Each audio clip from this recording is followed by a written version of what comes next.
കൂടുതൽ പാരൻസ് നമ്മളോട് ചോദിക്കുന്ന ഒരു ചോദ്യം കുഞ്ഞുവാവയ്ക്ക് വെയിറ്റ് കൂടാൻ വേണ്ടിയിട്ട് എന്തൊക്കെയാണ് കൊടുക്കേണ്ടതെന്നുള്ളതാണ്. വെയിറ്റ് കൂടുന്ന ഒരു കാര്യത്തിൽ നമ്മൾ കുറച്ച് കാര്യങ്ങളൊന്ന് ശ്രദ്ധിക്കുക. കുഞ്ഞുവാവ നല്ല ആക്റ്റീവാണ്, ഓടിച്ചാടി കളിക്കുന്നൊക്കെയുണ്ട്, പിന്നെ ഇടയ്ക്കിടയ്ക്ക് പനിയൊന്നും വരുന്നില്ല, ഇടയ്ക്കിടയ്ക്ക് ഹോസ്പിറ്റലിൽ പോകേണ്ടി വരുന്നില്ല എന്നുണ്ടെങ്കിൽ വെയിറ്റിൽ അല്പം കുറവുണ്ടെങ്കിലും കുഴപ്പമൊന്നുമില്ല, നമ്മൾ ടെൻഷൻ അടിക്കേണ്ട കാര്യമില്ല.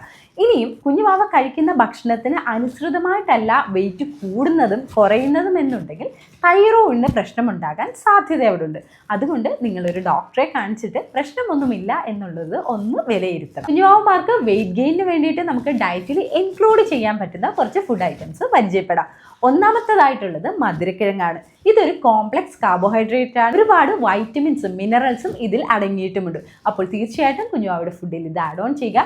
നെക്സ്റ്റ് ആയിട്ട് വരുന്നത് ചിക്കനും അതേപോലെ തന്നെ ഫിഷുമാണ്. ഇത് പ്രോട്ടീൻ്റെ റിച്ചസ്റ്റ് സോഴ്സ് ആണ്. നമ്മൾ മീൻ കൊടുക്കുമ്പോൾ omega-3 ഫാറ്റി ആസിഡ് കൂടുതലുള്ള മത്തി പോലുള്ള സംഭവങ്ങൾ കൊടുക്കുകയാണെങ്കിൽ കുഞ്ഞുവാവയ്ക്ക് കുറച്ചുകൂടെ ബ്രെയിൻ ഡെവലപ്മെൻറ്റ് കൂടി നടക്കുന്നതായിരിക്കും. വളരെ വളരെ ഇമ്പോർട്ടൻ്റ് ആയിട്ടുള്ള ഒരു ഫുഡാണ് എഗ്ഗ്. ഇത് നിങ്ങൾ മറന്നു പോകരുത്. എല്ലാ ദിവസവും കുഞ്ഞുവാവയ്ക്ക് എഗ്ഗ് കൊടുക്കാൻ നമ്മൾ കൃത്യമായും ശ്രദ്ധിക്കുക. അതോടൊപ്പം തന്നെ കുഞ്ഞുവാവയ്ക്ക് നിങ്ങൾ കടല, പരിപ്പ്, പയർ തുടങ്ങിയ പൾസസ് കൊടുക്കാനായിട്ട് നോക്കുക. അത് നന്നായിട്ട് വേവിച്ചിട്ട് വെള്ളം ഊറ്റി കളഞ്ഞിട്ട് കുഞ്ഞുവാവയ്ക്ക് അത് കഴിക്കാനായിട്ട് കൊടുക്കുക. വെയിറ്റ് ഗെയിന് വളരെ ഇമ്പോർട്ടൻ്റ് ആയിട്ടുള്ള പങ്ക് വഹിക്കുന്ന ഒന്നാണ് നട്ട്സ്. നമ്മളെപ്പോഴും ബദാം അല്ലെങ്കിൽ വാൾനട്ട് എന്നൊക്കെ പറഞ്ഞ് വില കൂടിയ നട്ട്സിന് പിറകെ പോകുമ്പോൾ ഒരു കാര്യം ആലോചിക്കുക. കപ്പലണ്ടിയാണ് കുഞ്ഞുവാവന്മാർക്ക് ഏറ്റവും അടിപൊളിയായിട്ട് വെയിറ്റ് കൂടാൻ ഹെൽപ്പ് ചെയ്യുന്ന ഒരു നട്ട്. ഈ കപ്പലണ്ടി ശർക്കരയിൽ മിക്സ് ചെയ്തിട്ട് ഒരു ബാറാക്കിയോ ചെറിയ ബോൾസ് ആക്കിയോ കുഞ്ഞുവാവന്മാർക്ക് കഴിക്കാൻ കൊടുക്കാം. ഇത് നമ്മളുടെ ഒരു സൂപ്പർവിഷനിൽ കൊടുക്കുക. ബോൾസൊക്കെ കുഞ്ഞുവാവന്മാരുടെ തൊണ്ടയിൽ കുടുങ്ങാതിരിക്കാൻ പ്രത്യേകമായിട്ടുള്ളൊരു ശ്രദ്ധ നമുക്ക് അതിൽ ചെലുത്തണം.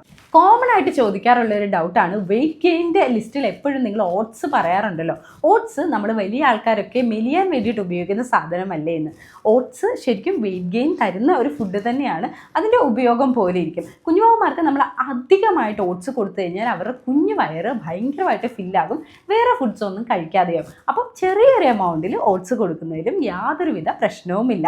ഇനി നമുക്ക് ഫ്രൂട്ട്സിൻ്റെ കാര്യം നോക്കുകയാണെങ്കിൽ ഏത്തപ്പഴം കൊടുക്കുന്നത് വളരെ നല്ലതാണ്. വീട്ടിലുണ്ടാക്കിയ നെയ്യ് അത്യാവശ്യം ചേർത്തിട്ട് ഇത് കൊടുക്കുകയാണെങ്കിൽ എക്സലൻ്റ് ആയിട്ടുള്ള വെയിറ്റ് ഗെയിൻ റെമഡിയാണ് ഇത്.